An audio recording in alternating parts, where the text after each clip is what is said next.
Good evening, everybody, and welcome back to the Nexus Gaming Series. I am your caster, Bahamut. On the left-hand side, we've got Do It Right, and on the right is going to be Save the Murloc. This is a Division C East matchup. Thank you all so much for joining me. Nuclear Dabs, thank you for coming by. Nirvish, I think, thank you for coming by as well. Shadonis, how are you? Also, Angus Lee, thank you so much for the follow as we got into this game, as well as, is that the... Hold up, draft, hold up. Is that the Miss Windup Bird? Thank you for coming by. I hope you're having a great night, my friend. And speaking of, I thought I had a transition. I don't. Let's get into some map bans that actually did take place here. On the left-hand side, we do have the members of Do It Right, who are the home team. They lost the coin flip, which means Save the Murlocs had priority on first pick or map pick. They went ahead and chose for map pick, which means they banned out Cursed Hollow and Braxis Holdout. Actually, this is the same, like, another team did this exact same ban. There's actually, last night in Heroic, the only difference was there was an Alterac instead of Dragonshire. But either way, speaking of Dragonshire, we have Do It Right banning out Sky Temple and the Dragonshire, and then first map is going to be chosen by Save the Murloc, and it's going to be Volskaya Foundry. Thank you all so much for joining me this evening. As I get my burp out before we jump back over here. Let me go ahead and minimize this. Shout out to Weenus who got all those assets and provided everything like that. Just, you beautiful boy. Thank you for everything. I'll watch every stream for it. I'm glad. If that's all it takes to bring you into the stream, I can do that every time. Thank you for coming by, though, Miss Windup Bird. I do appreciate that. And thanks for the support. Thanks for coming by and watching these games and cheering on the teams. Carson, how you doing? Thank you for coming by as well. A lot of people in chat. Sorry if I missed you. Thank you for being here. Gillyweed, thank you so much for the host. Thank you for hosting over as well. I really do appreciate that. Completely missed it at some point, but I hope you're having a great night, my friend. We're going to be seeing those sharks pop up here at 7 p.m. PDT, so that's going to be in an hour and 45 minutes. But we have a draft. Let's see how this unfolds here, as this will be the Anubarak and the Abathur being banned on the left-hand side. We do have the Joanna and Stukov on the right. Really good dive set up from Anubarak, even though he had some changes come in. I think he's still just rock solid. Abathur is a strong global hero in the sense that he can soak your experience from anywhere on the map, as well as body soak during these objectives. Joanna's strong in the rotations between top and mid for the grouping, as well as just a strong asset in these team fights. We'll hit the fact that my boy is in this game in a second, but Stukov is also just really good with lockdown, slows, and spreading that pustule in a brawly sense. We've actually seen Ballista Spores. That's not the whole name, but either way, that one talent, that's definitely popped up on him on this map. Mura skin band, please change it. And then so we're going to be getting to this draft here as we have a Kael'thas Muradin and a Cassia to round that out. So a little bit of dive, a little bit of some poke with that mage damage, as well as Muradin being able to dive in and out and get into that back line, as well as kind of get out of there. Now, on the right-hand side, we have an Ana and Azmodan. They actually banned out the Joanna, which would have been really strong for them. Oh, apparently they don't know that that's a banned skin. Skins. See the seed chat in Discord. Yes, because it's Murad Muradin. Alright, anyways, I just want to make sure, because the thing is, like, if one of the other teams ends up saying something at the start, we have to restart just for a skin, and I just want to avoid that. Either way, Alex Straza is banned out. She's extremely strong on a map like this as well, just really taking out those healers out of this game on the side of Save the Murloc. Yo, Shadonis, thank you so much for the host as well. Thank you for just bringing over that viewership. I very much appreciate that. Thank you, my friend. Varian, though, is going to be banned out as they don't want to deal with that lockdown. But what I want to note is the Joanna in the top lane to mid lane rotations with an Azmodan is extremely strong, and removing that from the game makes me question a little bit how quickly they plan to stack. I mean, you don't need to have her. It's just she's really, really strong. It seems like they just didn't want to even allow that to go over to the other side. Regardless, let's actually break down this draft a little bit further, as we have an Arthas going to be picked up here. They do still need a little extra damage, and that's going to be the Raynor.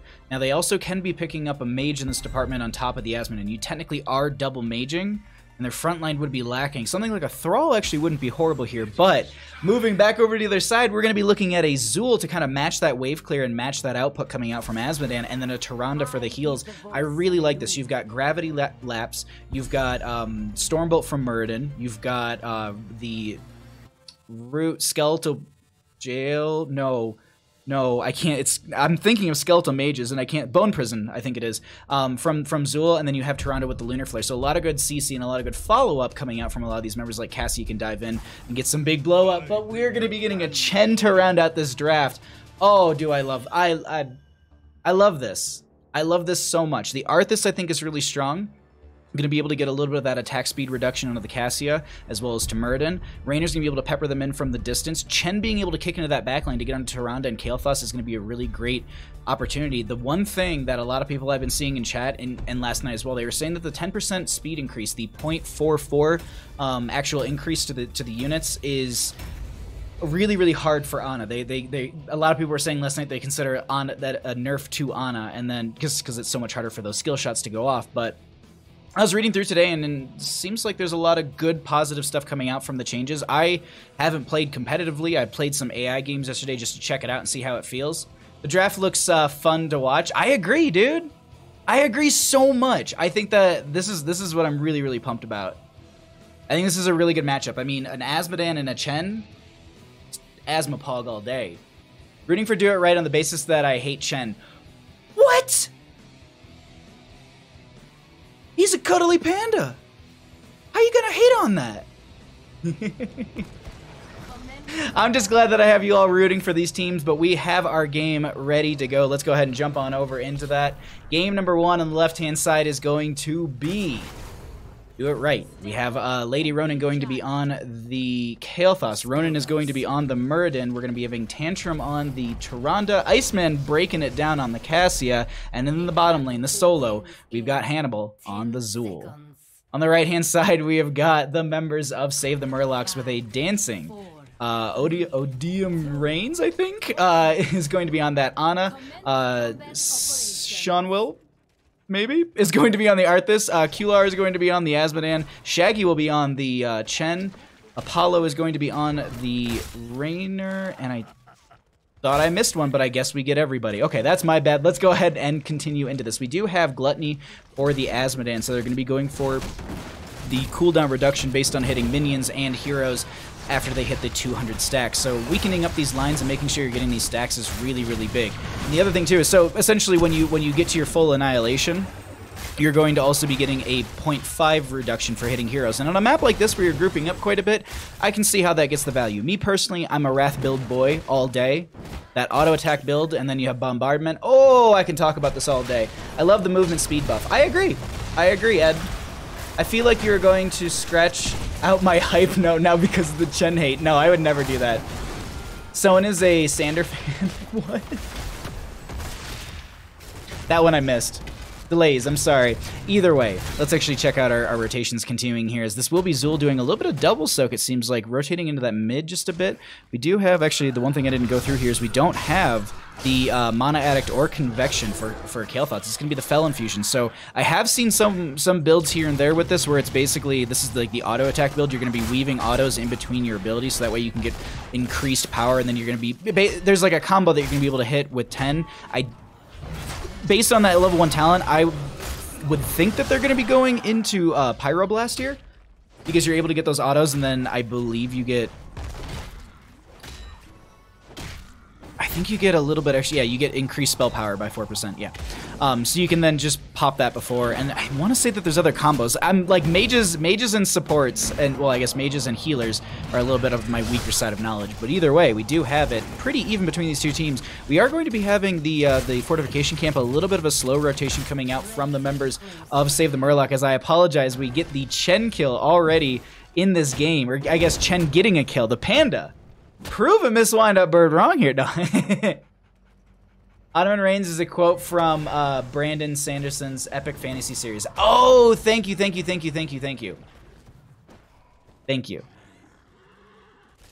I'm video game smart, not book smart.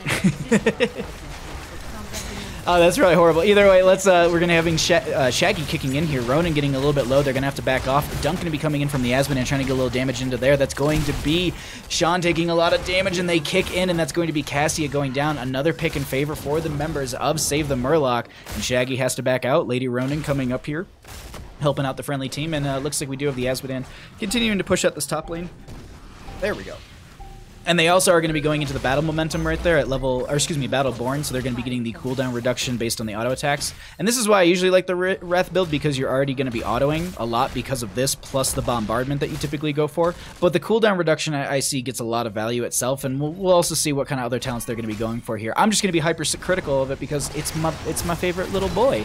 Sean is going to be diving in very, very far here. That's going to be a lot of good damage going on to them. They might be able to turn this around. Cassia dives in as well, and that will be the first pick off in favor for the members of Do It Right in this game. Save the Murloc has 15 seconds before they can get their Arthas back. It looks like they'll just do some rotations, look for those 7s, and then they'll be able to have that 7 talent tier as they step up onto this point. But it seems like Zool is going to be doing the exact same thing. They don't want to give this over easily. They don't want to fall behind in experience. There is only realistically between the two teams, there's like a camp XP advantage in favor for the members of Do It Right, and we have a little bit of soak and a kill in favor for the members of Save the Murloc. So it's a nice back and forth here when it comes to experience, but they're going to hit 7 talent here together here, and this is also going to be Icebound Fortitude for the Arthas right there.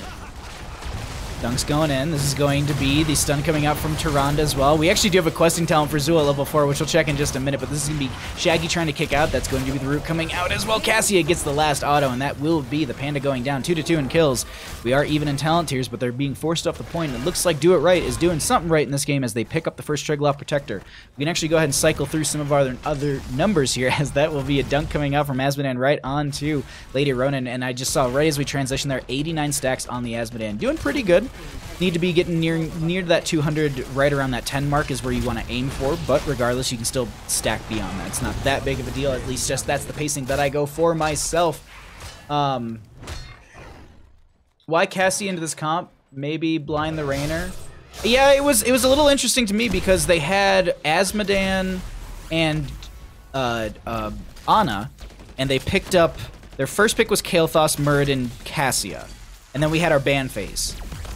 It was just interesting to me that it was an early priority into the Cassia, but maybe because of the dive that they have from Muradin, they just wanted her to be able to jump into these fights and have that fend to kind of also supply some extra damage on top of Muradin getting in there. And she does auto as long as she's auto. Oh my god. She's A-moving. There we go. I was going to say auto-moving, which is the same thing, but as long as she's A-moving, she's going to be able to get that armor. You can see it right there. As she's auto-attacking and moving, she's getting 40 armor every single time, and so that's another nice thing, that she can kind of be in that front-ish. She just needs to be away from the Arthas. And I you know, if you're comfy on a Cassia and you feel like you can win the game with it, absolutely go with it. I mean, there's games where I'm just like, you know what? I just feel like a Lunara, but I think it might be damage output more so than the blinds. It's just my whole point. That's my very, very long walk-around explanation of my reasoning. Regardless, we're going to be approaching our 10s here in just a second. A little bit of dive going out onto Ronan in this top lane. A lot of good CC coming out from the members of Save the Murloc, but that's going to be Ronan doing it right, getting right out of there, as we should be having our control point B coming up in about a minute. I think it's like a minute 15 at this point. And we're just going to be continuing to see rotations between lanes, stacking up some quests. 107 on that Azmodan, 13 out of the 20 for the Frost Presence, and we do have the Frozen Waste at 84 out of the 150. Now, we do have this quest and talent for Zool, the Reaper's Toll. They're going into the Spectral Scythe build. Typically, we just see them go straight for everything around the... Oh, that's going to be the Skeletal Mages coming out here. Hannibal trying to stay alive, and they're going to be going down. Typically, we see the Curse Strikes, we see all built around that, and then they're able just to shred and get healing, but that level 4 change, I'm interested. Because I believe this increases, no, I guess, okay, I was thinking that was the one where you actually summon extra scythes, but they're just going to get cooldown reduction. What my whole thing is, I think they're building towards that 20 scythe that actually gives the healing reduction, so that way they're going to be, I think, a little bit... They're going to be a little more empowered to be walking into the backline, since they won't be able to heal up some of the frontline members, and they'll have to back off as well because they can get shredded very easily. So I like the logic, but I feel like both these teams are playing towards a late game. Unfortunately, we're not going to be seeing the Wandering Keg. We're going to be seeing Storm, Earth, Fire, right? Storm, Earth, Fire. There we go. Finally nailed it. I always want to say Wind. And this is just going to be top lane getting pushed up a little bit further, and they also have a camp here. But the Wandering Keg, it did get a buff in our last patch that came through on Tuesday. Or was it yet? No, it was yesterday. Excuse me. That was literally yesterday. So our patch yesterday gave a little bit of armor to Chen, unfortunately. At least to Wandering Keg. I believe it gives it 25 armor. Actually, I actually think Lightning plus Charge Strikes from Cassia is good against Panda Pals. That's fair. Because Charge Strikes, I believe, is just increased damage. Yeah. And some also bouncing, which in some of these tight situations is very good. That was a Cinder Ghost that we just saw that I did not highlight whatsoever. That is also going to be the Shadow Stalk coming out from the Tyrande. A lot of big damage coming out. That's Kael'thas with the Pyroblast onto Sean, who almost goes down, but they still get the Chen regardless. That will be the nano-boosted Asmodan, but unfortunately, it's just not getting the value they're looking for just yet. They need to finish out those stacks so they can get the cooldown reduction on top of the cooldown reduction from the nano boost. And this is just going to be charge going over in favor for the members of Do It Right, as Save the Murloc need to wait for their Panda to get back up, and they'll be able to bring that Chen into top lane. Looks like Asmodan will be doing a little double soak, trying to push them into that 13 talent tier. Gonna throw a Lieutenant as well as a Dunk, and that'll be an easy clear for the lane.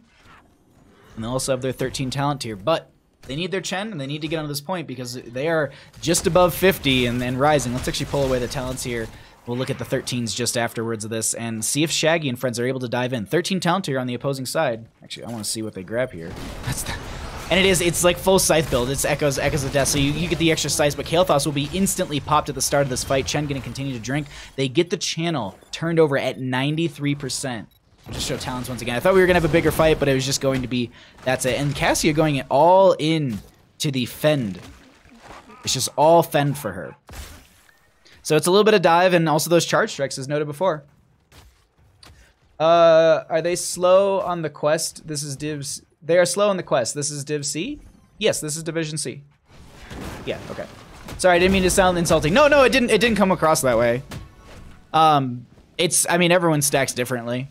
I think if they did have the Joe on, I think the rotations were a little bit slow at the beginning too. They weren't really, they don't have a whole lot. That's actually going to be a pause coming out. And, we'll pull this away. We don't want to show anything.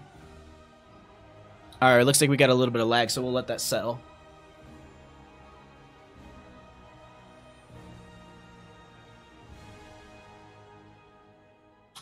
Alrighty. Let's see. We are at, we'll count it at 25 minutes. Will be where we paused in the recording.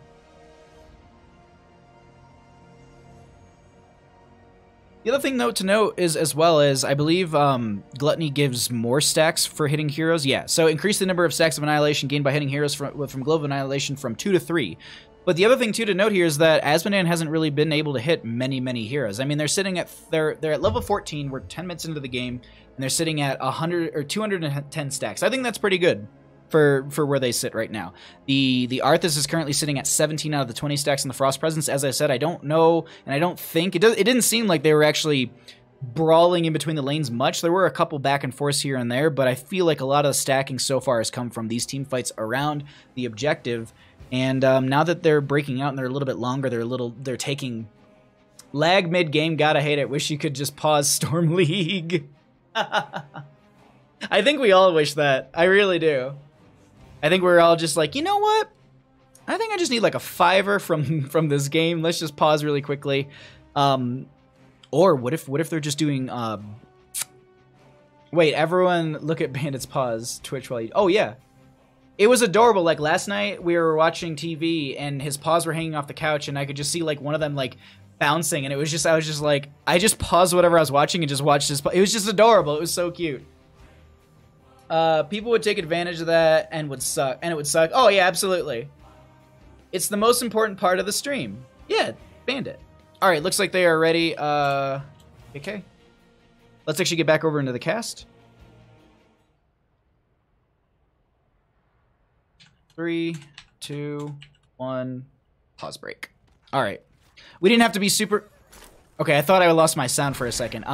We didn't have to be super on point with those just because of the fact that everyone was so separated already. But that's going to be that's going to be the nano boost onto Asmodans. They're going to be stepping forward here. They do have their Tyrande coming back into this engagement. Another nano boost coming out. That's going to be the Pyroblast going straight into Asmodan, which I don't think is going to get much value at all. And now they're going to be fighting over the point with the overtime there. Asmodan dunking in. Arthas is the first one to go down. Cendrgosa does still come out. Hyperion coming out from the Rainer as well. Good amount of value here. Tantrum so very low as Shaggy on the Storm, Earth, and Fire is going to be getting the value. Murden getting peppered in the back right there. Hannibal so low, still running within the Hyperion, 60 some health, and they get the healing from Tantrum, and this will be second Triglav Protector. in favor for the members of Save the Murloc, second Triglav Protector of the game. And it will be their first one, as they're going to be moving up into top lane. And that, I gotta say, that was a really good back and forth, but overall, the power coming out from Save the Murloc really, really strong in that engagement right now. You didn't record the paw. Honestly, I looked at it and I was just like, I'm gonna enjoy this. But next time I'll record it. I'll record it and I'll make it into something for stream. Like I'll make it like a bit alert or something.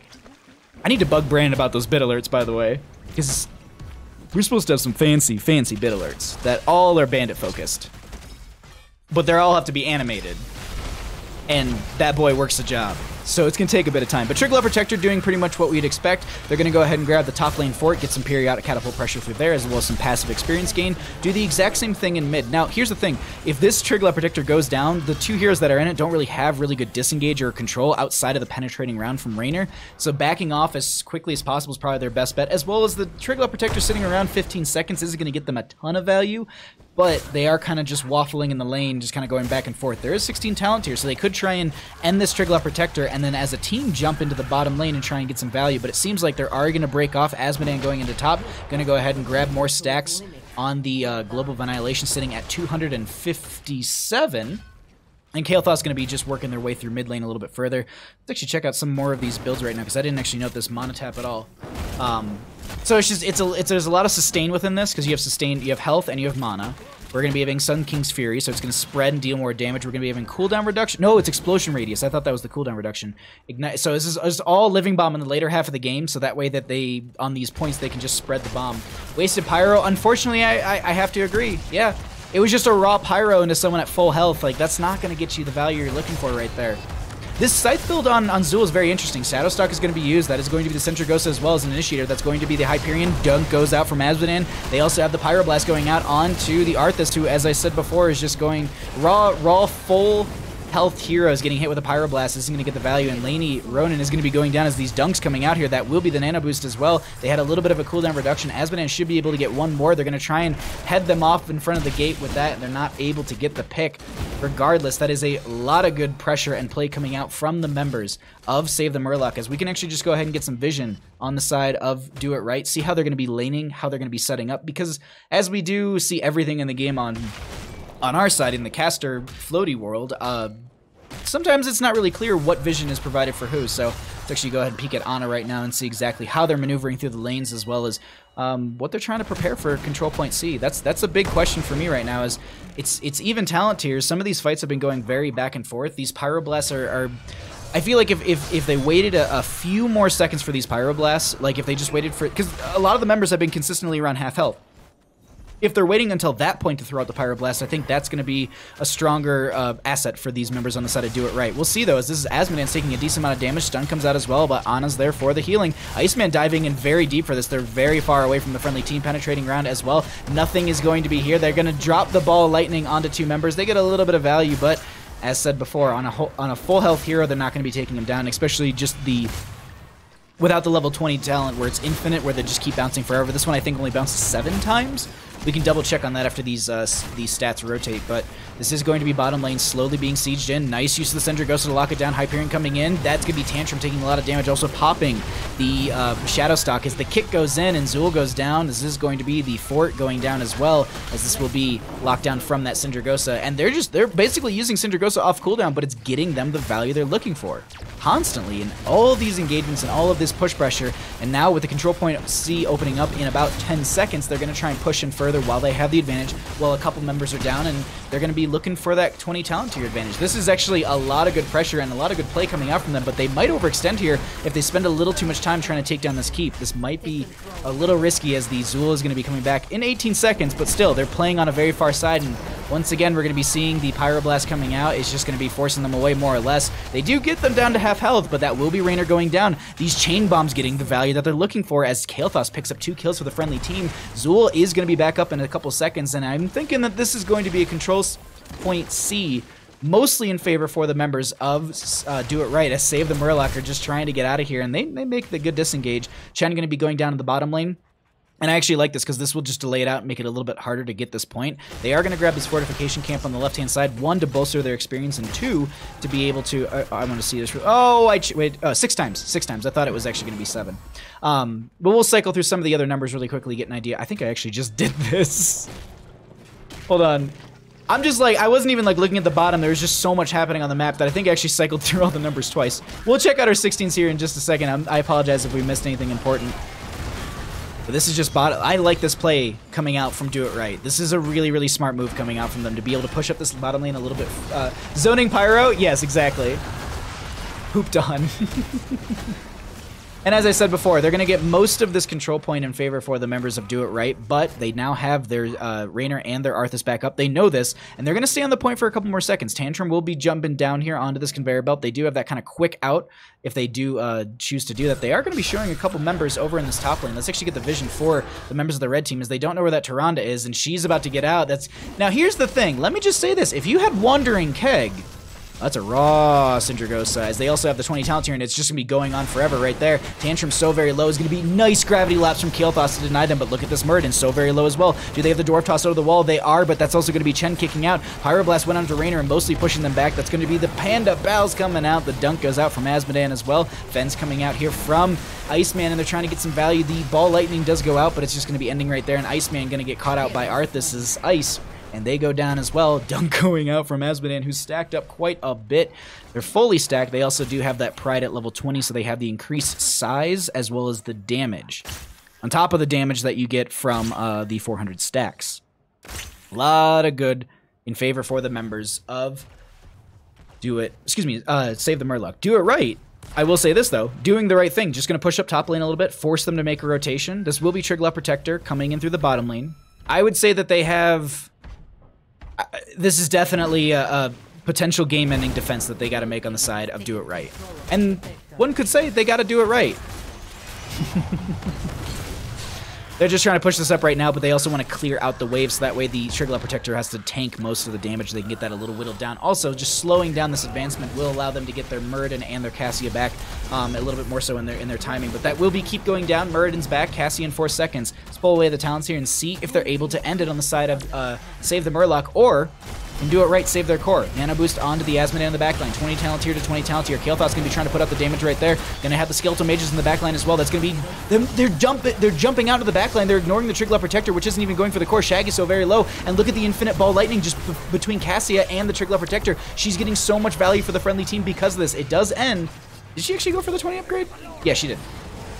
It must have just gotten out of range or something right there, but they're going to continue to just chase this right out of there. A really, really, really good defense coming out for the members of Do It Right, as that's going to be the Pyroblast connecting onto Raynor potentially here. They're chasing into this. They want to make sure they get the damage. Syndragosa going to be coming out in the opposite direction. They get the Raynor with the Pyroblast right there, and now they find an Ana. That's going to be Arthas, who threw out the Syndragosa, is going to be chased out here, and all... Did Chen go down super early in that engagement? I was going to say all 5, but I feel like... No, I think he just went down super early in the engagement. But with that, they're going to go ahead and open up bottom lane a little bit and try and get some periodic pressure themselves in their favor, so that way they at least don't have to deal with the consistent catapult pressure pushing to their lane. Can they take down this front gate and keep is the question. Tyrande with the Sentinel. Can they actually see where Chen is? I think he is showing in lane. Oops, I clicked on the wrong side. There we go. He might have not been showing in lane. But Azmodan's going to be back here. They're going to be sieging into this 20-ish seconds on average for the last 3 members on the side of Save the Murloc. Can they save their core? Can they save their core is my question. I think this is going to be a keep for keep. It's this is a little... Oh, no, they got time. They're absolutely fine here. The Skeletal Mages do go out. If they can get a pick onto one of the players, that'll be huge. But they're playing safe. They're playing further back. They mount up. They disengage. And 20 minutes into the game, I think we're going to be seeing the final fight really matter around the 4th Triglav Protector. Because there's a win condition for both these teams. Or it's going just to be whoever just loses the next team fight can also lose the entire game. But look at this mid lane. Look at this getting pushed in. They don't want more catapult pressure in this lane. Top lane was pushed out a little bit as well. They're chasing into this. Syndragosa is up. Azmodan has a dunk. They're going to try and finish out that keep with it. They don't get it just there. One more dunk will secure it. I think they actually do. I don't even think they need. I think, doesn't he do? He should be doing. Just about, yeah, he should be doing from just that bonus as well as the pride. He should be doing 500 damage, and then the base damage should be also enough to take it out. Does it show? No, it doesn't. Okay, either way, let's go ahead and check this out. Syndra Ghost is going to be ripped right through here. Look at Shaggy's bar. It's just all poison right there as they go down. Chen kills Chen. Apparently, Ana going to be going down to the Pyroblast. That will be Arthas going out, but Kael'thas is picked off at the end. Cassie going to be traded out as well. 2 for 3, and now they're stepping forward. Raynor, or excuse me, yeah, they're stepping forward onto Raynor, who ends up going down as well. A 2 for 4, and that's the trade you like to see in favor for the members of Do It Right. Save the Murloc. Need to back off. Get everyone back up and save themselves. And this is what I'm talking about. Like, you could potentially end here if you had the Moxie to rush through bottom. But I don't think they're going to be going for it. I think they're going to be, they grab their item. They're going to be getting the Triglav Protector on the control point. Oh, this mid lane keep. Oh, this catapult, does he get the one shot? No, it's going to be targeting the minions. They don't get the keep. This thing is sitting at 141 health. Let's actually just get some vision from the Azmodan right now, because it's always interesting to be the last player or the only player up and available on the map, and you're just like, all right, what do I do? This is actually really risky. They only saw Zul in mid. They don't really know where the enemy team is outside of someone being on this point. Playing by this 4 is your best bet, but there's not a whole lot of defense around that. That's a nerve-wracking spot to be in, but they're going to clear out that wave. They're going to push it out, and they do have a camp pushing in as well. They got a little bit of damage with the globe initially, but Raynor's going to be up in 2 seconds. Can they make the defense? We're going to pull away talents here, and we're going to get a full-on zoom, because mostly I need to drink some tea.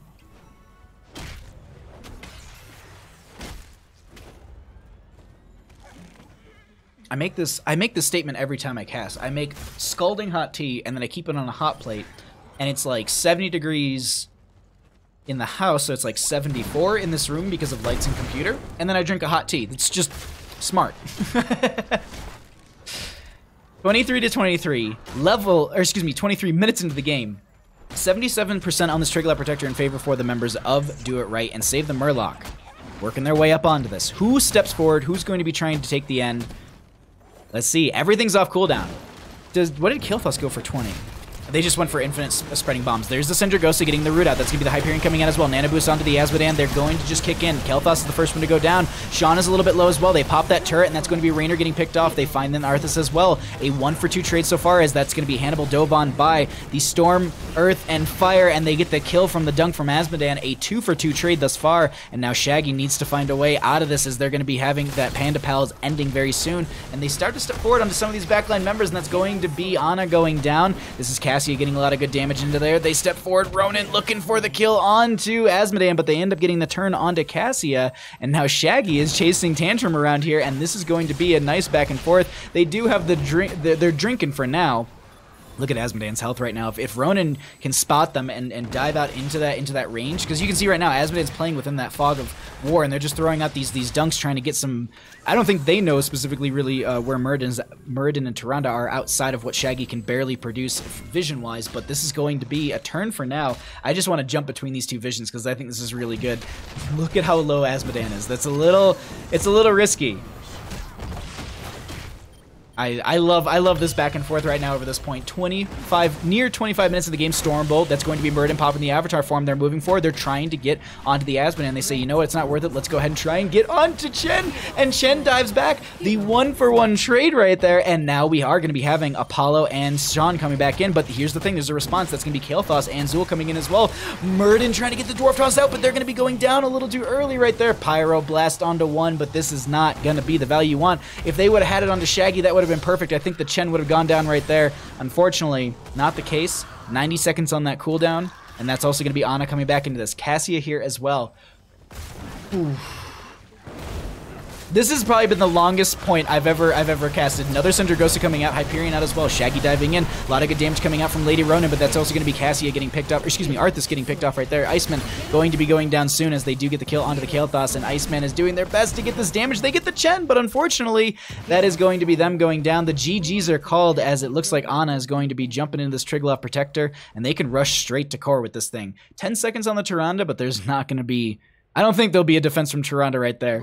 It was fun. That was game 1, everybody. You know what? I'm not going to count this out just yet. I mean, it's a 25-minute Triglav Protector. How much does this thing hit for an auto? It hits for 490 in auto.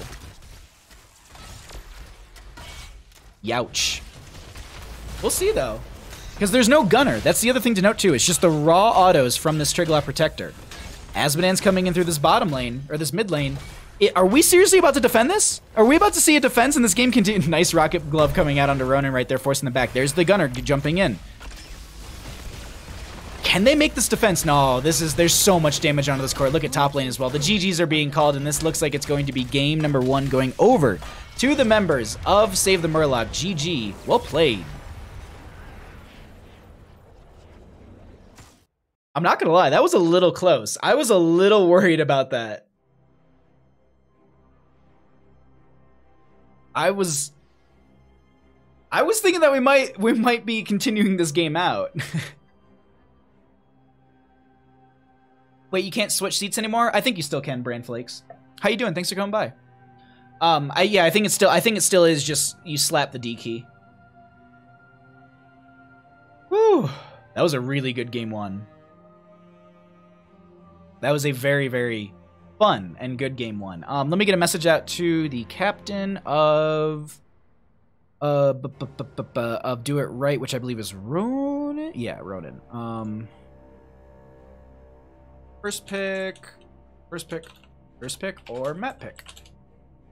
All right, let's show the talents really quickly. Hey, Pyrex, how you doing?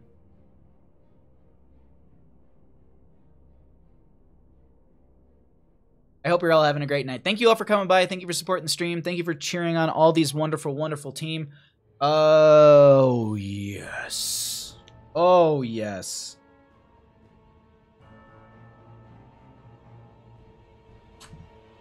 Cool, I just found out what map we have, so I'm just going to make lobby.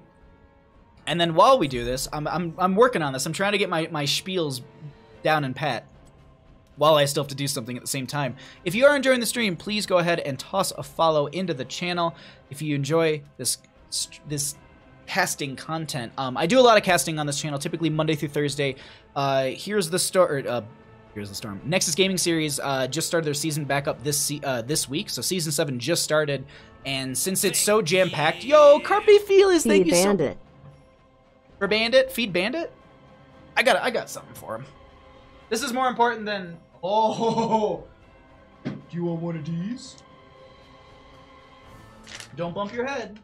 Ups. High five. Good boy. Yes, you're... One more high five. Good boy! There you go, take it. That's it. All done. We ate them all. We ate them all. Thank you so much, Carpe Felis. He very much appreciates that. Swap team, and then I need to get the other team in here really quickly. Who's the other team? There you are. Fight to game. All right. If I remember correctly, they removed the ability to swap seats in a couple patches ago. Oh, then you're right, Ashmantle. I remember there being something, but I didn't think that it was getting rid of that. But I can be wrong. I forget patch notes all the time, honestly. But yes, if you enjoy this channel, if you enjoy content like you just saw of my beautiful puppy Bandit, then please go ahead and follow this channel. You can see a lot more dog content. I do a lot of casting here, as I noted before. If I'm not on this channel, I'm typically on another one, casting or playing games. Sometimes we do games on the weekends. I typically try and stay away from the computer a little bit just to relax. I work from home as well, so like I'm on a computer like 18 hours a day, including casting. So it's just long days for me. And then usually when I'm done casting, I do more work in the background for other stream stuff and stuff like that. So look at this toy. Yeah. He's actually got a whole like slew of toys right behind him, and I just let him pick up the one that he wants. But he's been liking these ones a lot because it has like a little squeaker on the inside, and he has to like pull it out. Pyrex, thank you so much for the follow. I appreciate that. All right, let me see if the teams are ready. And let me get a stream link once again.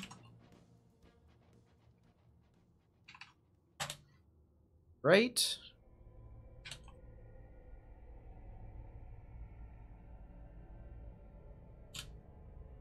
We're waiting for it. Okay.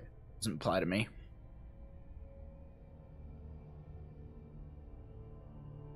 Let's see. Get rid of it. Okay. All right. Well, they said that they're good to go. We have everyone ready and here. Let me just do one thing that I always forget to do, and let's update that team score, which is that's the wrong side. There we go. I swear I'm good at this. You could give the best hug. Nirvash, thank you so much for the follow. I appreciate that. Sorry, I forgot to hit the go button, and I'm just reading everything off to the side. All right, let's go ahead. Let's jump into this. We got ourselves a game number 2. On the left-hand side, we have got the members of Do It Right, and on the right is Up 1 Game. Save the Murloc. Pyrex. Wait, why did it give me twice? Yo, Carpe Felix, thank you so much for the gifted sub. Thank you so much. Pyrex, enjoy your asthma pogs and your finger guns and your oh my god. To the end of the world. Also, Subscribed. for real though, Shaggy Chen is savage. I enjoyed that last game. That was really, really good. So really quickly, for anyone who's just like, wait, Bahamut, why are we on Towers of Doom? Oopsie, hold on. I'm breaking things in the background. I got you. Don't worry. Let me show you why we're here. The home team this evening is going to be Do It Right. They lost the coin flip, which means that Save the Murloc has the priority when it comes to choice. They went for map pick here, and that means that they have priority on to ban. Curse Hollow and Braxis Holdout were banned out by them. Sky Temple and Dragonshire were banned out by the members of Do It Right. Well, Sky Foundry was the first map chosen by Save the Murloc and won by them. They opted for map priority from Do It Right in game number 2, and they're going to be taking us to Towers of Doom. I gotta say, I'm really, really excited for our map number 2 to be Towers of Doom. I think this is a really, really fun game. Must be Bahamut's first day. Bandit needs a P.O. box so we can send toys and treats and see him and get them on stream. I'll work on that, seriously. I know the last time I went to the post office, I overheard them. This was a year ago. I overheard them saying that we don't have any more P.O. boxes up here. I live in a tourist town. Like, I live in a vacation town, so there's a lot of houses that people have, like on, or not on Zillow, but like on those vacation rental houses. Like, I have a lot of vacation rentals up here, so a lot of owners will stay, like, they'll come up here for like 2 months in the winter and just ski, or they'll come up for 2 months in the winter or in the summer and just hang out and boat and stuff like that. And in the meantime, a lot of them will rent out their house to people who just want to ski and people who come up from Sacramento and stuff like that. So there's a lot of P.O. boxes that are used and taken. I'll have to see if they have more, but if that's something you're all serious about, then yeah. What's your excuse for not updating scores? Yes. Or that's your excuse for not updating scores? Yes. Yes. It's my first day. You know, actually, just sorry. I know we're like completely not talking about draft, and we'll do that in a second. But I was looking today. Ooh. I was just looking today, and my first day I ever streamed on this channel was January 1st of 2017. Which I remember thinking back, and I was just like, yeah, 2017 was the year that I want to start streaming and like see how it goes. And here we are. Thank you all for being here. Just it was a little like thing that I thought of earlier today, and I was just like, oh, okay, that's it feels good. Bandit needs a neckerchief. I agree, Ghost Bear. Is it Mammoth? No, I live in South Lake Tahoe. I need to go to Mammoth, though. Sorry, let's actually talk about this draft. Chen, respect ban. Tyrande gonna be banned out as well. Kael'thas, respect ban. Zool, respect ban coming out as well. Diablo, Li Ming, Stukov on the right-hand side. Good initiation, good follow-up, as well as the resets for Li Ming are really powerful. Her poke onto these points are a really good asset to be able to stall out the altar phases, especially when you have multiple happening at the same time. For example, in bottom and bottom mid position, as I like to call it, she's able to poke out one, and Stukov is as well. They're able to fight over the bottom lane or the other lane and then rotate as a team. So I really like that combo right there. Joanna Asmodean on this map, I think it's really strong. They're going to be doing rotations between mid and bottom probably. Or Asmodean is just going to do rotations between mid and top. That's a possibility as well. We have a Varian being banned out here. None of these teams won't like the Varian in Division C, we're finding out, as well as an Ana being banned out, as they do need a support on the left-hand side. That would pair with the Asmodean because of the fact that you have that nano boost. We saw it in the last game. I don't think that it has to be the Ana, but I do like that. Ooh, I think we're setting up for an Ariel here.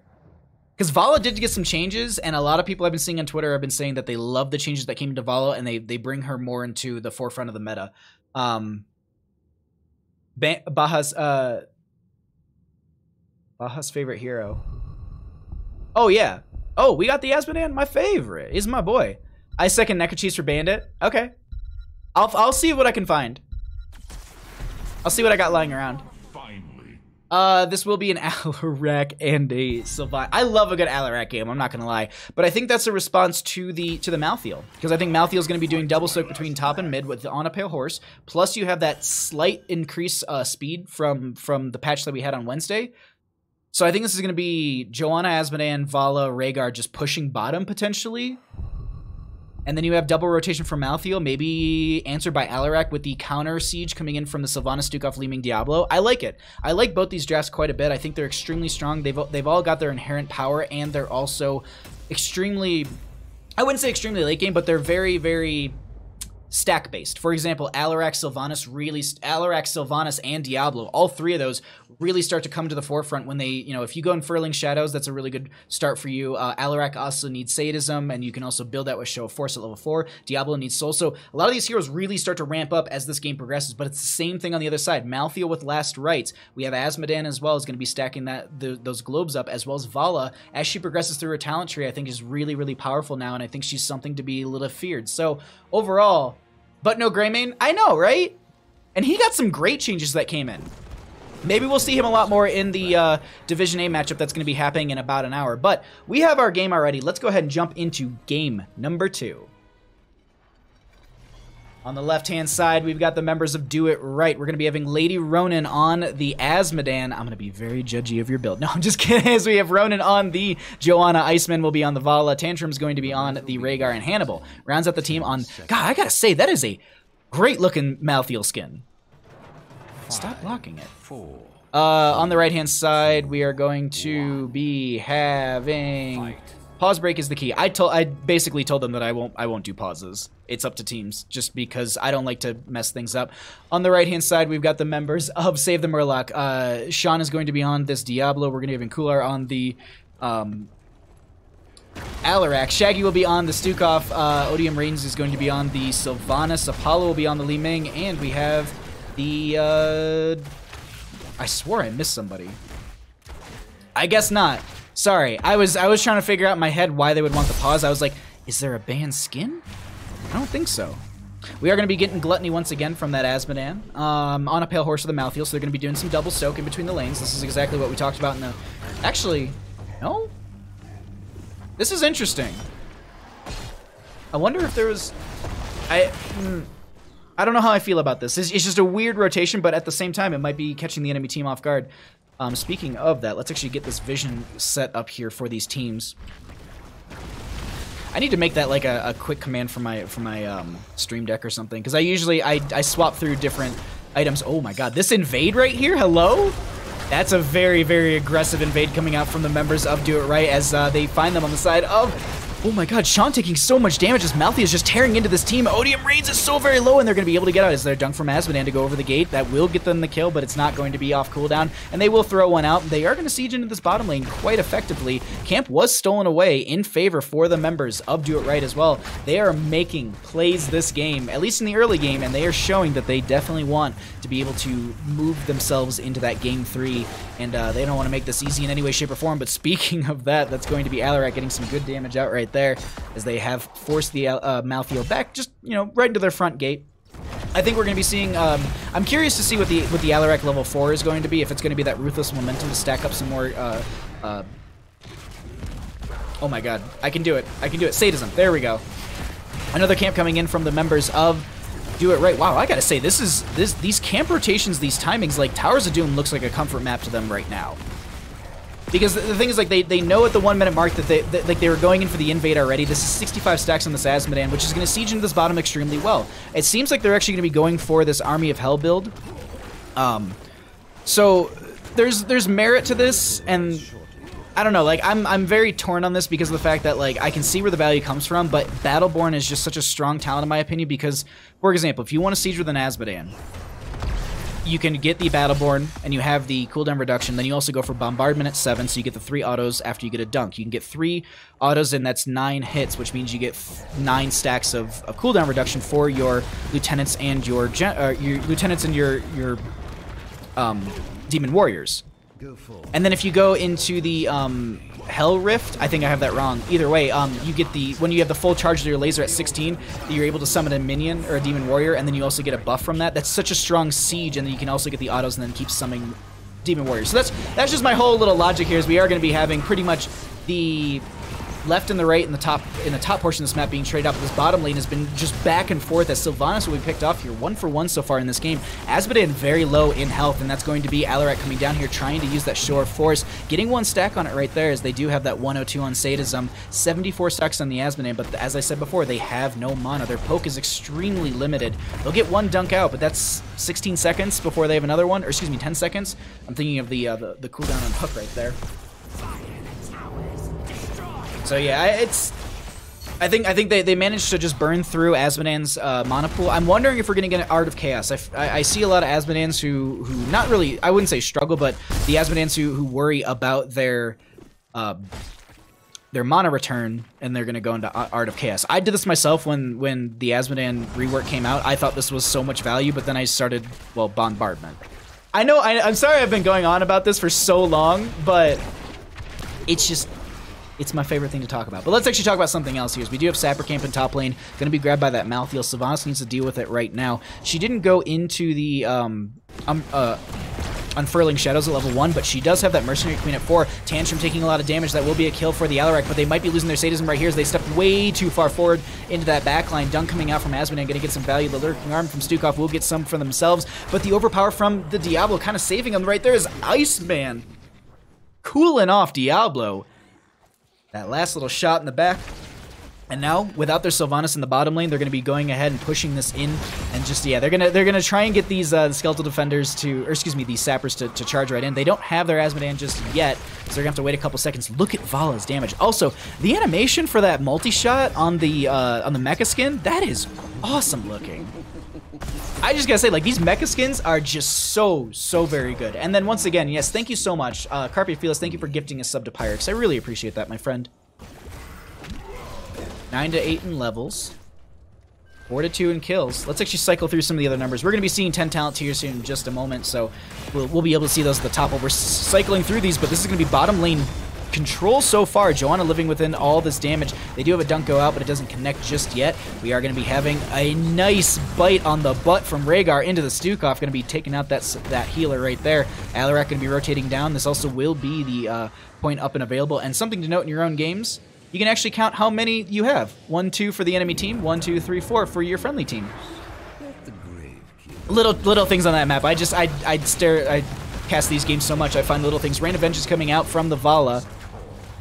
I like how I was actually, there was a Vala holding her 10 talent, I think yesterday, and I couldn't remember the name of Strafe, so I was calling it Spinny Shooty. Oh, I forgot, there was like Spinny Shooty something, is what I was calling it. Because I couldn't remember what Strafe was, but it was just eating away at me. I could not remember that name. Regardless, this is going to be a Rain of Vengeance game. We do have those last rights for the Malthael as well. Not going to be stacking up any just yet, but as these fights have been going, I feel like Malthael might have a lot of opportunities to find some low health pool heroes and be able to get that last right stack. We have a decent experience differential between these two teams as well, as they're just continuing to hold down this bottom lane. And this is what I've actually, like, when I first started casting, I asked a lot of, like, master level teams and grandmaster level teams, I'm like, why do you do this? Why do you prioritize bottom lane so much and then just do double soak or you know, basically double soak with one hero? And they say that, well, its bottom lane has got so much control. One, it's a bell tower. I'm hovering around this to see if anyone goes down, but I don't think we're going to be getting that right there. The big thing is it's going to be bottom lane control, so you're going to be able to feed 2 camps of sappers in potentially. So that's 6 shots that you can always be throwing in. You have 5 shots total because of the extra bell tower. And then here's the big thing. Rotation advantage and map control. When you want to go to a control point like this, the only ways for the enemy team to rotate in are through these top portions here, or they dive onto the Malthael on top lane and get a kill. Can he get a last right stack on Tequila? Oh, is it there? Does he push R? Oh, he didn't have it. It must have been used on somebody else, and they didn't even get the stack then. They do get the kill onto... Oh my god, there's no way Hannibal lives in this. There's no way Hannibal lives. Yeah, okay, I was about to say, that would have been ridiculous. But here's the thing. While all that was happening, Altar is going to be up and available. 3 Skeletal Defenders, 13 shots are going to go in total into this core. Coming out from, like, Do It Right is doing Towers of Doom, correctly.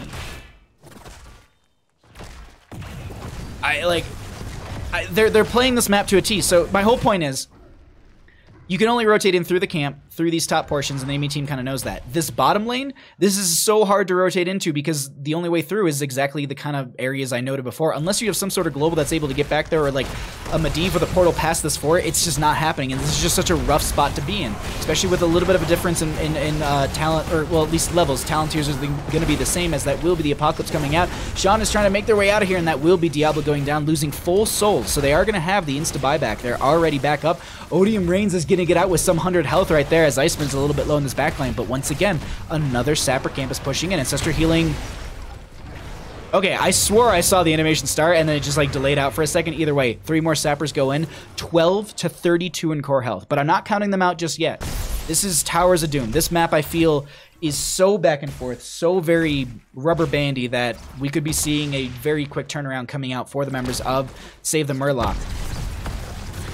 And Alarak right there just going to be building up a little sadism. I was like, they're just throwing out abilities, but no, they're going to be trying to build that sadism up, so they do have that extra damage coming out here. As Ronin going to be stepping forward, and they're going to be trying to see the push into mid lane a little bit. They don't have the bottom lane converted back over in favor for the members of Save the Murloc, as Do It Right has been holding that over, and they don't have any Sapper camps to push in, so they're just like, cool, we'll just play around in this mid lane, as this is also going to be 195 stacks for the Azmodan. 1 dunk away on like 3 heroes. A Wailing Arrow comes out. That's going to be a lot of good damage. Azmodan finishing stacks, so they have cooldown reduction, 0.5 seconds for hitting a hero, and 0.25 seconds for every minion hit. So if they get a big old cluster of minions and heroes, they're going to get a very quick cooldown onto that dunk, just like right there, as I think that shaved off a solid 2 to 2.5 seconds based on if they got everyone like I thought they did.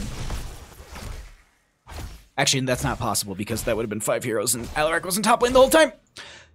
Vala continues to hold out this bottom, just making sure that this wave is going to be just pushing in a safe range for them to step forward, but they're going to go ahead and grab another Sapper Camp, try and push this in as well. Sylvanas going to be using their trait. Yeah, okay, they lock down the tower, and they're going to be able to get this, but they move over into this. They step forward into the enemy team. It's 13 talent here to 13 talent here, but look at this fight breaking out. Sylvanas, Stukov go down. Azmodan with the dunk onto, I think it was actually Diablo, just getting hit with the last rites from the, is it last rites? Yeah, that's full cooldown right there.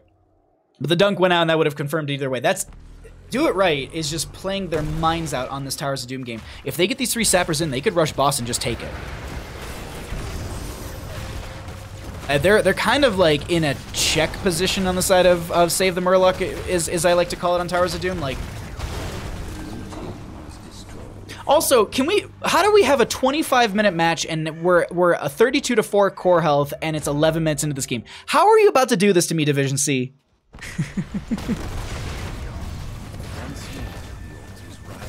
Like, dang. Okay, cool. Alrighty, so it's double altar phase. Sappers coming in through bottom. They won't end the game, but they'll put them down to 1 core health. They need to try and find a fight now, but it's 16 talent tier to 13. They need to find them spread out here, as that's Diablo diving into the backline into Hannibal, who also has the last rites that's thrown out onto Sean, who doesn't go down, but if they go down within time, he will get the stack, and he does. Apocalypse from the Diablo is going to be used at the last second. Shaggy's so very low, gets bit by the Rhaegar. The GGs are called, as this is going to be a triple altar phase popping up here. Mouthy on the top left has the channel. And we're going to go ahead and see game number 2 going over to the members of Do It Right, as they take us to a game number 3. GG. Well played.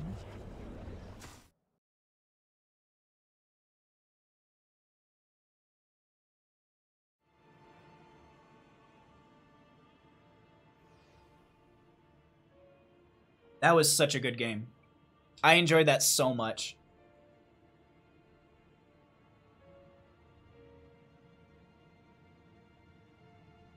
Whew. Doing it right, running this map. 11 minutes and 51 seconds. They roughly half the last game time, or duration. I know how to talk, I swear. Okay.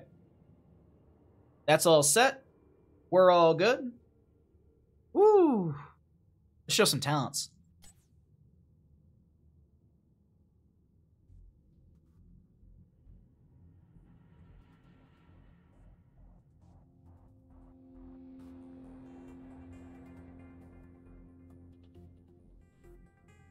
Okay, sorry, I just want to make sure I'm not missing anything important here. Alrighty. Let's go back here as we end up putting some space into the camera, basically. But Let me actually message the teams and find out what we want to do for our next game here. Let's see. Gotta message the...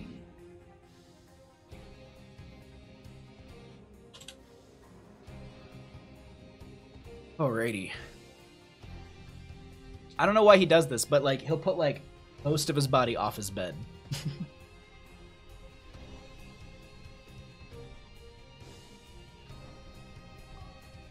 There you go.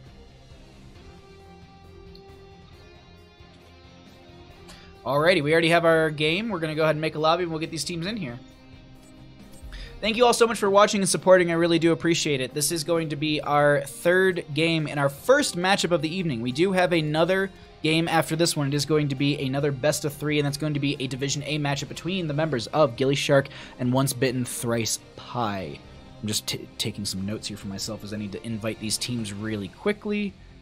Ronan needs to get in on the left-hand side. Yeah. All right, cool. And let me update something in my background. Oop.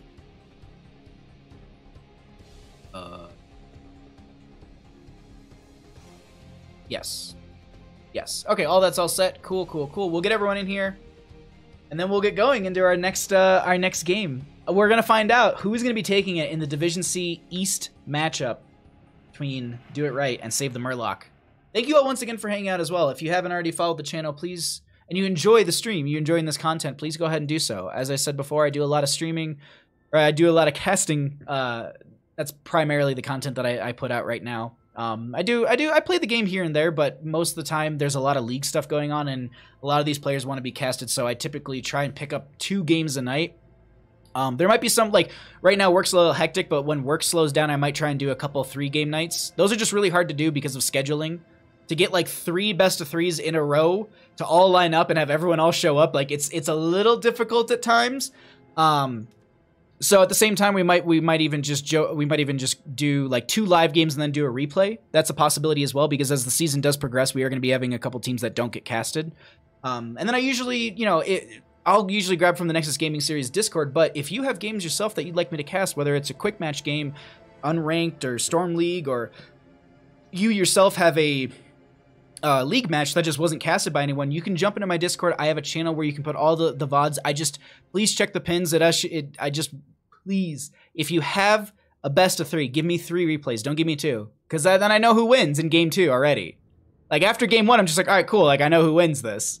So give me 3 replays. If it's a best of 5, give me 5. If it's a best of 7, give me 7. It doesn't have, like, you can just name them whatever. It's very, very easy. So just, yeah, that's all. That's all I asked for. But, yeah.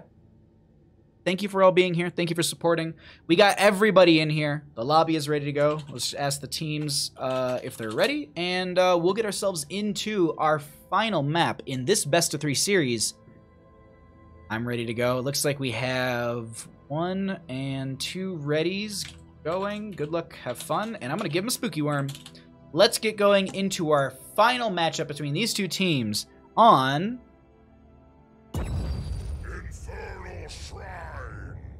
My timing wasn't the best. Welcome to Infernal Shrines, everybody. On the left-hand side, we have Do It Right, and on the left-hand side, we have Do It Right. On the right, we have the members of Save the Murloc. As I said before, this is a best-of-3 series, and we are 1 game up on each of these teams. For anyone who doesn't know, or they're wondering why we're in Game 3, I got you. The home team this evening was Do It Right. They went ahead and lost the coin flip. By choice, obviously. Save the Murloc went ahead and won it, and they went for map priority. Cursed Hollow and Braxis Holdout were banned out by them. Sky Temple and Dragonshire were banned out by the members of Do It Right. Well, Skya Foundry was picked up by Save the Murloc and won by them. Do It Right opted for map pick in Game 2, and they picked Towers of Doom, and they won that. And now Infernal Shrines will be our Game 3, chosen by Save the Murloc. Rob Christie, thank you so much for the Tier 1 subscription for 2 months. I very much appreciate that. Thank you so much, my friend. Thank you. You beautiful human being. Thank you so much. How are you doing? I hope you're having a great night. I'm super pumped for next weekend. Next weekend, I am doing a lot of S Division casting. We have like 4 best of 5s next Saturday. Yeah, Saturday and Sunday. It's like 10 a.m. to like 4 p.m. or something I'm doing casting. Do not miss out on that one.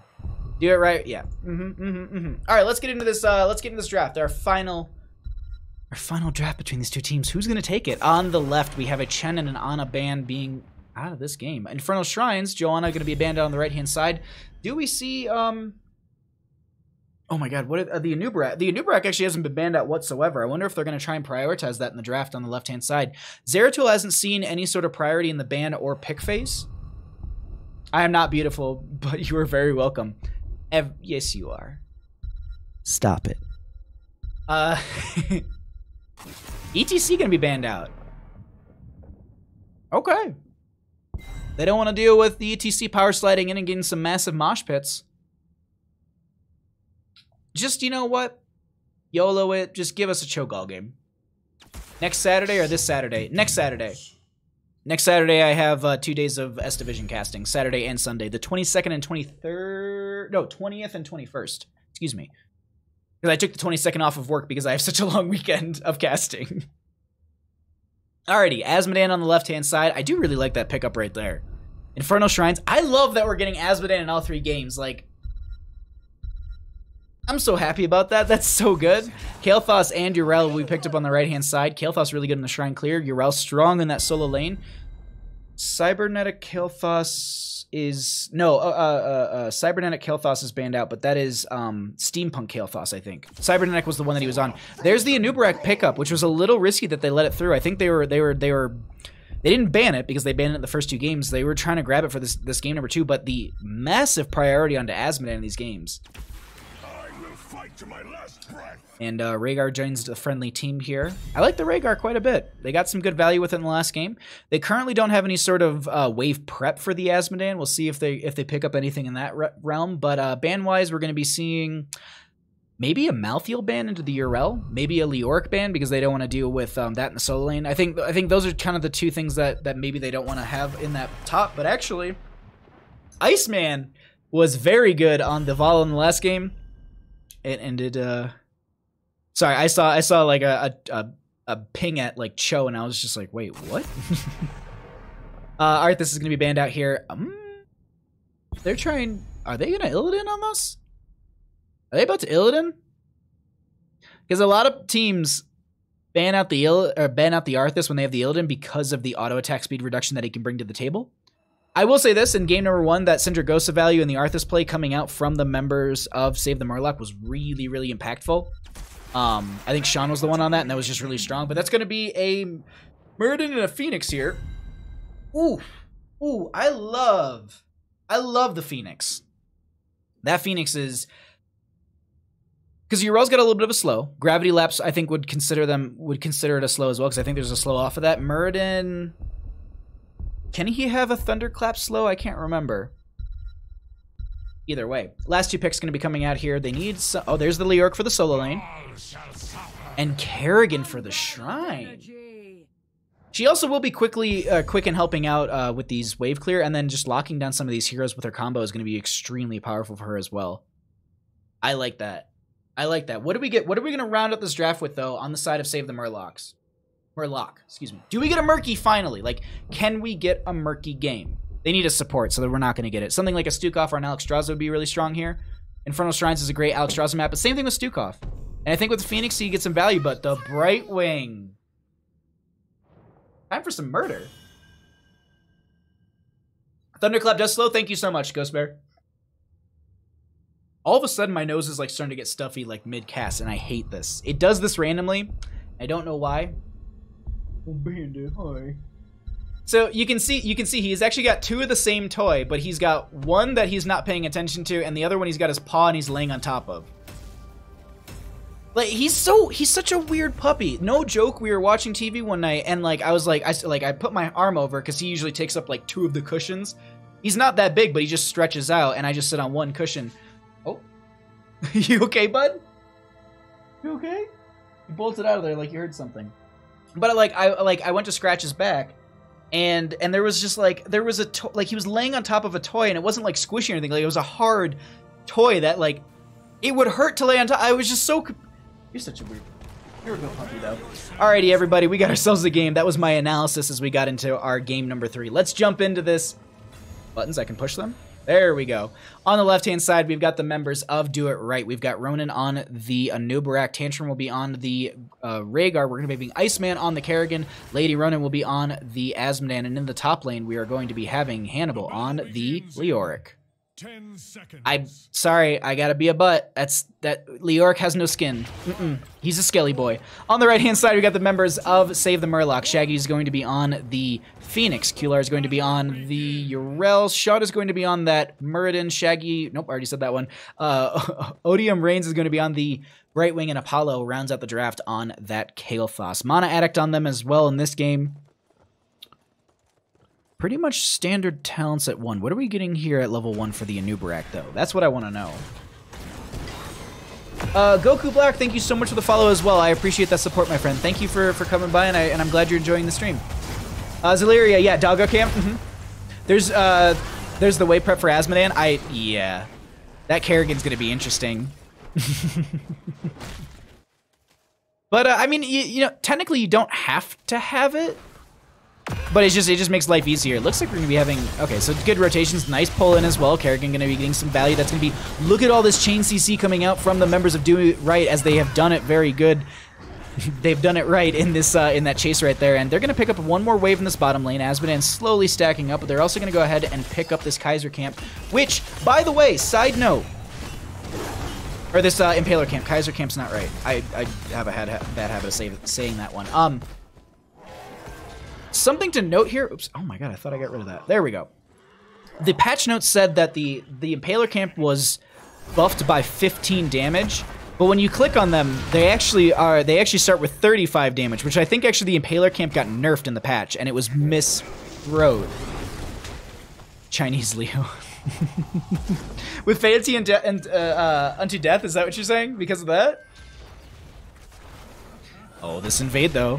No, okay, they back off. I was just like, are they about to go for the invade onto Urel? And no, they don't go for it. They're just going to poke out a little bit here and there and sit on 31 stacks. Meanwhile, in the top lane, it's actually going to be Phoenix into the Leoric, which is just not a good time. Range into melee is a little difficult, so they're going to kind of make a few rotations here. Also help out the friendly team. Doesn't seem like they're really losing top lane. It's just going to be a little bit more stalemate. I think into that Urel, Leoric might have had a stronger wave clear, a little bit more push, and a little bit more aggro in the lane. But overall, between Shaggy and Hannibal, I think this is going to be a pretty fair matchup, pretty even matchup between the two of them, as fours are going to be hit almost simultaneously. And we have Azmodan and Kerrigan rotating over to the top left to go ahead and grab this camp. This will be in the top lane. No camp priority onto the side of Save the Murloc, which this is actually huge because being able to grab this camp and this camp timing is extremely on point, because what you want to do is you want to grab this camp as the shrine is activating, so that way enemy members aren't able to jump onto it and get the clear right before the objective does pop up. We're actually going to get some vision for both these teams right now. Both of them are going to be, I would say that they're kind of doing the same thing, just soaking up in the lanes, getting their camps, and just getting some pressure out and getting themselves ready for our first objective that will be popping up in bottom lane. What Punisher we get? That's the question. Because of the skin, no bones. Ah, got you. Oh, right, because China has that weird, yeah, like, if you actually watch China, any sort of, like, China Pro stuff, like, Stitches has his stomach covered. Like, he has a skin that covers up his stomach because that's not allowed in China. I forgot about that. Ah, I forgot about their weird, like, censorship in video games. I mean, like, what, I don't think you can get, like, there's other, like, countries that I think are maybe, not worse, but that are like that. Like, Australia, I know you can't play Mortal Kombat, I think it is. Because, like, it's, like, super, super gory. You can't play Mortal Kombat in Australia or New Zealand. Like, there's some weird rule, because it's, like, there's a Australian reviewer that I used to watch a ton of. Oh, I'm blanking on his name. Oh, it's on the tip of my tongue.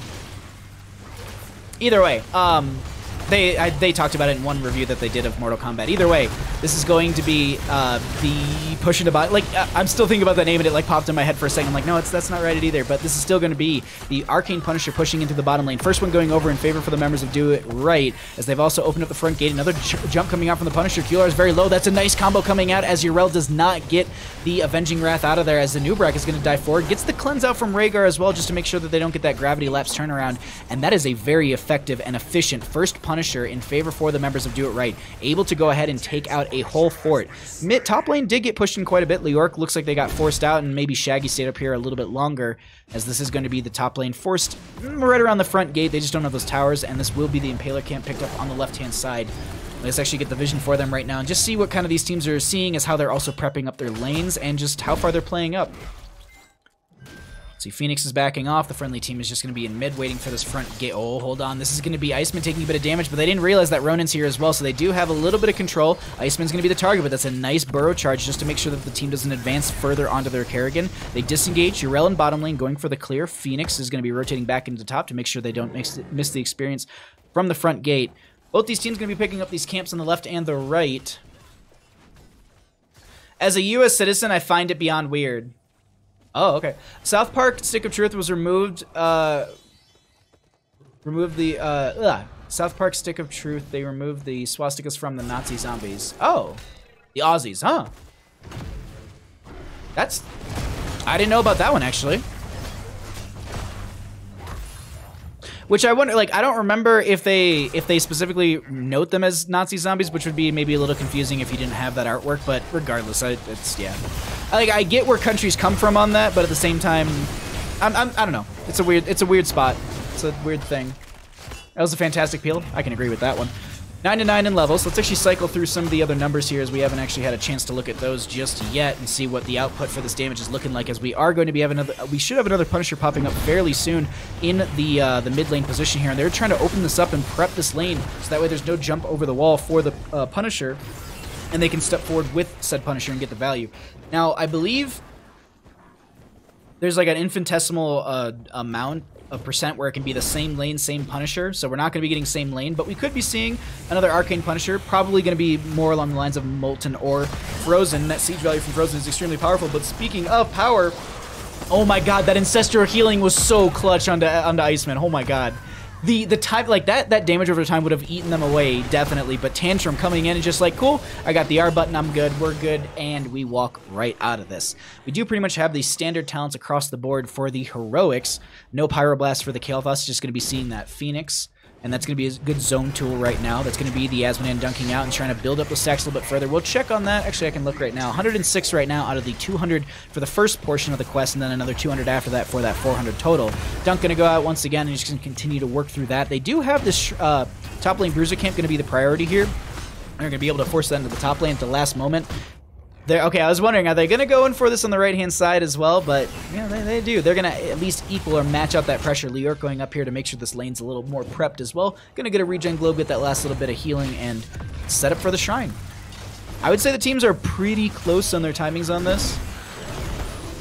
Whoa, I'm just curious, who steps up in this? Let's see what's actually going to be happening right now. Purification Salvo coming out. Phoenix is going to be out as well. That's going to be Ronin getting targeted. A lot of good damage going out onto them from said Phoenix. Web Wrap went out and shut down most of the salvo, but I think they had to step forward and take a lot of damage for that. Phoenix blinks forward. Tantrum able to get into that wolf form and get right out of there. 15-10 when it comes to Skeletal Defenders, as they're going to be stepping forward once again into this. They've got their Nubrek back full and healthy. Going to be having that Chain Bomb on them. They need to make sure they're not spreading that to Hannibal too much here and spreading that to the friendly team, as they are going to be doing exactly that. But that's going to be Hannibal solo. Are they going to be able to get themselves out of here? Kerrigan going to pop the Maelstrom, going to get some shielding from that as well. Gets the friendly jump to Tantrum, and they're able to back out 26-24 in Skeletal Defenders, and they're moving up in favor for the members of Save the Murloc. Dunks coming out here and there from Asmodan, but it's not going to yield them the Punisher, and I think Save the Murloc.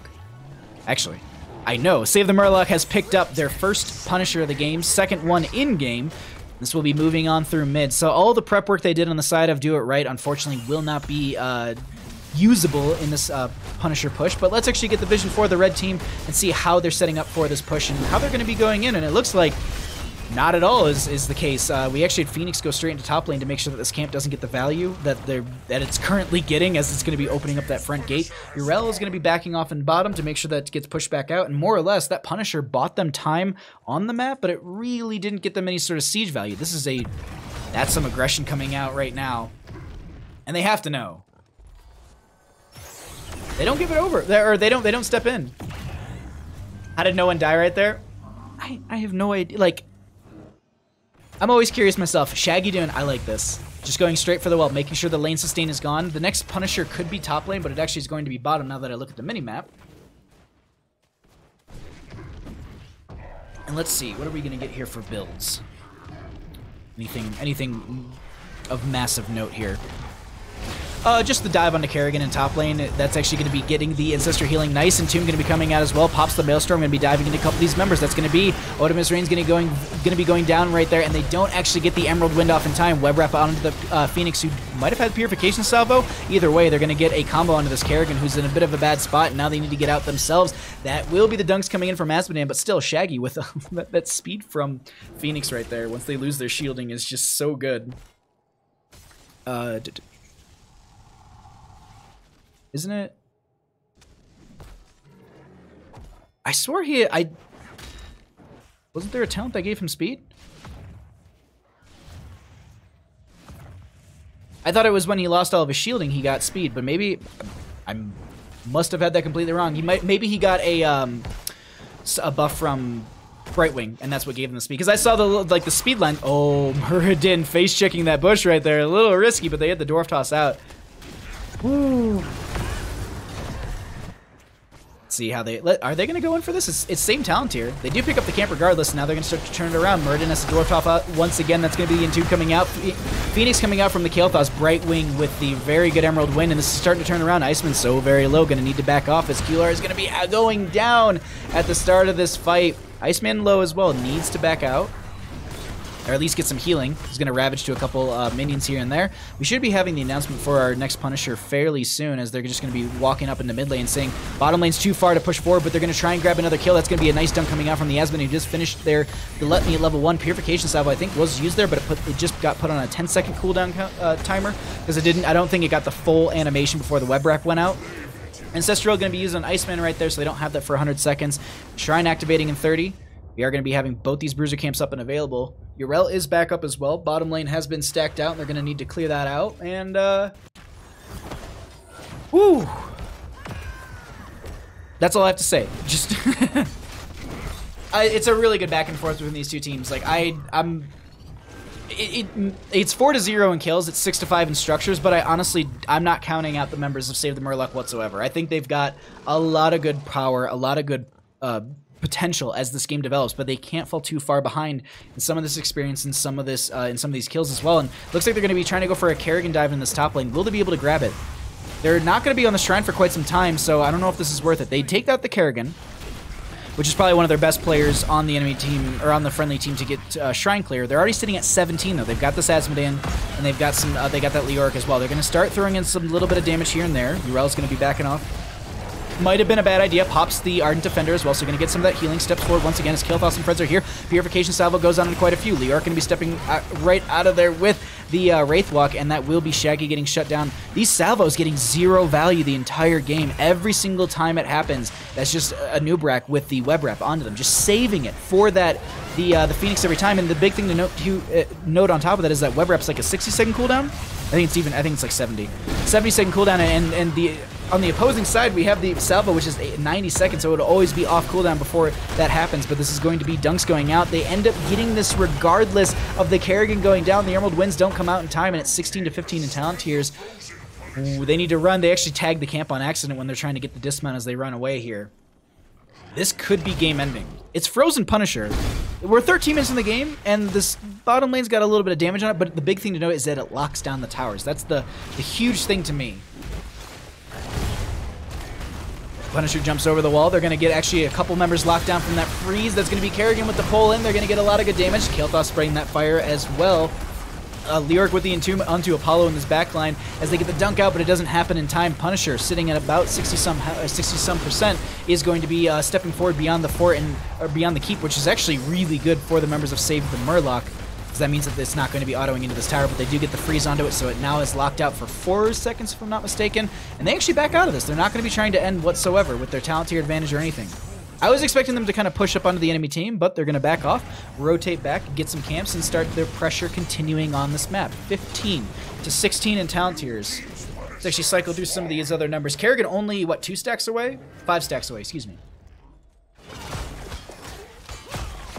Also, let's get the vision going right now for the red team. Let's see how they're setting up, as they are going to be down a little bit in experience. They'll be able to pick this up through the top lane. they'll find a little bit of experience from this camp as well, and then they'll be able to hit 16. Now, Urel's still on top, so they're not going to be able to go for any sort of invades. I think it's just going to be mostly clearing coming out from the members of Save the Murloc. I think it's just clearing waves, keeping everything nice. Oh, are they? Okay. Sorry, I like completely flipped the team colors in my mind. I was like, are they about to backdoor? But I was like, wait, what are you talking about? Top lane Fort has 143 health on it right now. That's gotta be so frustrating.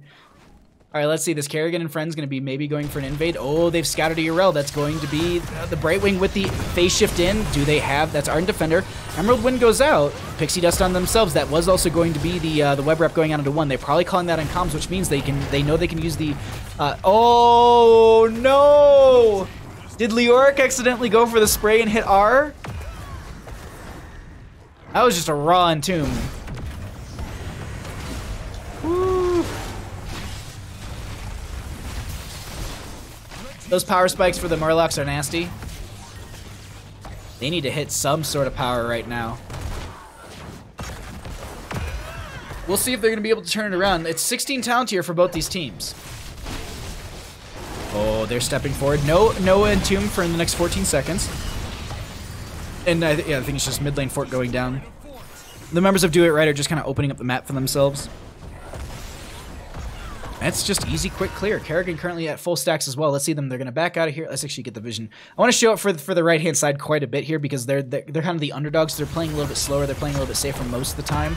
And it's just going to be camp straight out. Exact same kind of thing for both sides. Nubrek maybe going for the scout. No, just anchoring for the friendly team. Making sure that no one's going to be stepping forward. I swear, like, that looked like it was a spray, like it was an accidental entomb when they meant to spray. Because T and R are right next to each other. Unless you use the wheel, then you won't ever run into that problem. Catapults are mounting in bottom lane. They're going to need to watch this and make sure that this is not going to be oh, no. Brightwing has Emerald Wind. Can they stun them out long enough? Oh, that was a good stun onto a Nubrek right there so they couldn't get the follow-up outside of the web wrap, and that's going to be the Emerald Wind. It's put on cooldown, but still. You saved your Brightwing. You have everyone ready for this, and they're actually chasing this. That's going to be a Purification Salvo going out. That's going to be Rhaegar going down. That will also be the Maelstrom coming out from the Kerrigan, who gets the counter kill onto the Brightwing. Healer for healer so far, as that's going to be Urel taking quite a bit. They don't have the Ardent Defender for 4 seconds, and they actually get the kill onto the Kerrigan, and now the Anubrak. This is a huge turnaround in favor for the members of Save the Murloc. Lady Ronin going down as well, sitting at 342 stacks on that Asmodan, and Shrine is activatable. Arcane Punisher, 17 minutes into this game. Leoric is the only one left alive as Urel moves into mid lane to make sure that these catapults don't amount to too much and end up winning the game for the enemy team. But Leoric is going to try and make some use of their Spectral Leech, and just they're trying to get right out of there. That's an Entomb. Ardent Defender is going to be used here. But they get Ardent Defender, which is 120-second cooldown. That's huge. That's a huge takeaway. Yeah, meanwhile at the red core, exactly, yeah. Everything's on fire up here, everything's on fire over here, and everything's on fire down over here. Arcane Punisher is picked up, 17 minutes into the game. This thing is going to do a decent amount of damage. Let's see if they're able to get more than just the fort, more than just the keep front gate. Brightwing being over here is probably your best bet because the fact that she will probably have her phase shift up and available. Being with the friendly team and also with the hyper shift at level 1, she's going to be able to get that cooldown reduction for most of that time. I think she hearts. So let's see here. 19 and 19 in levels. No 20 talent tier close for... I'd say it's pretty close for the members of Do It Right. And with the siege coming in, maybe Save the Murloc is able to pick it up along the way. But Brightwing's already phase shifted in. Oh, the Punisher goes over. They're going to get some damage into the enemy team. They open up the sidewall. Do they step forward is the question. They're going for the forts here. 20 talent tiers on the opposing side. That's going to be the upgrade for Tide of Sin, I believe it is. Blackpool, actually, the original name. Tide of Sin is the new talent name. Or I guess the new 10. But this is, so you can see right here, if anyone stands in that, I believe it's a 15 armor reduction? Up to 15, excuse me. It was 8 armor per second, up to 15 intake. That's a weird stacking. I feel like that tooltip might not be right. Hold on, let's actually check this out. Web wrap onto 1, Brightwing is going to be in here. They don't have Emerald Wind for another couple seconds, and they go down. That was also buried alive from the Leoric, so there was nothing they could have done when it comes to heat. Like, any abilities were just locked out. Shaggy goes down as well. That is going to be 20 talent tier now hit, and so they might have Unconquered Spirit, but this core might be conquered fairly soon. Because they're rushing in through bottom lane. With 2 kills like that, I would be going straight for it. They do have the upgrade for Armored Wind, Intensive Wind, so it's a huge mana cost, but it's only 5 seconds long. Let's pull away these talents and let's see what we get here. Are they able to make a defense here on the side of Save the Murloc? Are they able to save their core? Kerrigan going in, that's going to be cleansed onto them as well. Maelstrom's going to be popped as well. A lot of good damage going on to Iceman. Dunk's coming out from this Asmodean and going to have that armor reducing pool right there. Muradin diving forward is going to be trying to get the kill onto Iceman, who's getting these shields, and that'll be the last auto right there. Core is starting to fall right now in favor for the members of Do It Right. Are they going to be able to end it right here? And Tomb goes over, Tomb goes out as Muradin goes over the wall. The GGs are called, but this might have been a little premature. Are they going to be able? No, they're going to be able to end it, and that's going to be game number 3 over to the members of Do It Right. GG. Well played.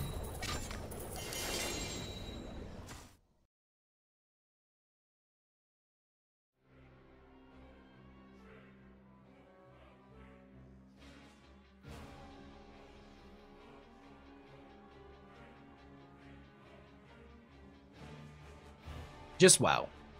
Just a really good game.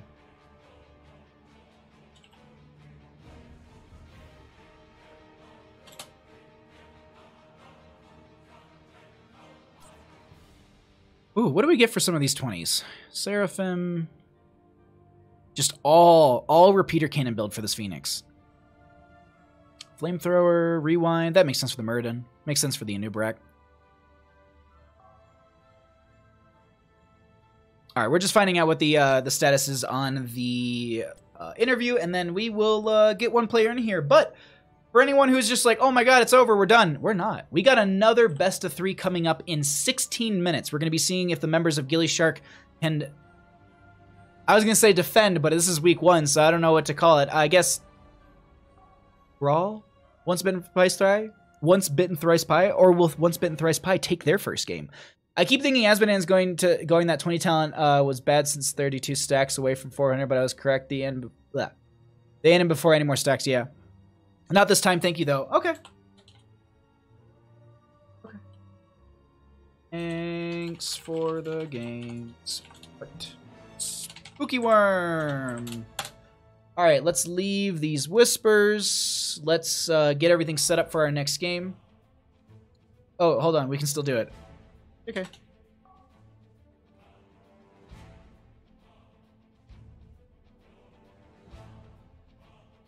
Lobby 1. All right, we actually are going to be getting an interview. Hold on one second. Let's see who we get here.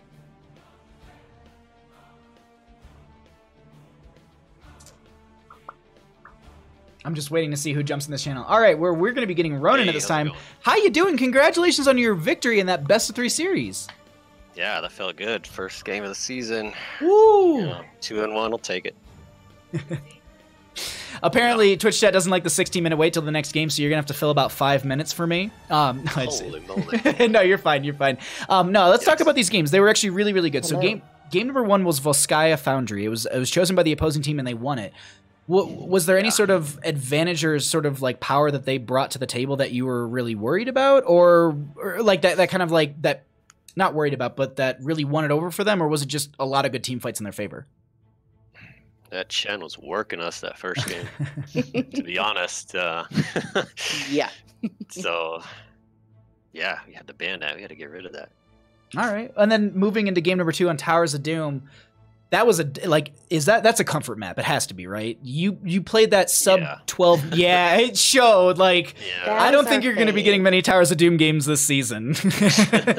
Probably not. We played in the Zul'jin Distillery, and that map got banned a lot too. So, I bet people also picked it against us. Yeah. So I think they're trying to challenge us to try different team comps, and we're down with that. Hey. And then Infernal Shrines for game number 3 is chosen by the opposing side. You go for this Asmodean build. It's a little bit of a slow build for you all overall because it's just you need 400 stacks. Was it just like we're playing for the late game? Were you playing for just fight to fight? Can you talk about your strategy for game 3? Because it seemed like it was very, very well coordinated, well communicated, and you just were on point for a lot of that game. Yeah, basically we just said, don't group up for the Kale Bombs. That'll destroy our melee heavy team. So try to stay separated, but also hit one target as well. So, and Kerrigan was also trying to get stacks. So I was fighting with Kerrigan to get our stacks. Yeah, give me the stacks. I want the stacks. So that was. I'm like, well, I need my stacks too. But ultimately, yes, I think that's what got it for us, was getting both of our stacks in the end. Oh, that's perfect. It was such a great series to cast. I had such a blast with these two teams. Any shoutouts that you two would like to give? The floor is all yours. I thought they played really well. It was a good game. Shout outs to the team. They did really well playing coordinated, and we were calling stuff out. Some games we do really well with that. Some games we don't. Today, Hannibal did amazing with the laneage, and Tantrum was healing Iceman like crazy, letting him do the damage. So it was really good overall. Oh, it was an amazing set. Thank you so much for the 3 games, and I can't wait to see you further down in the Nexus game.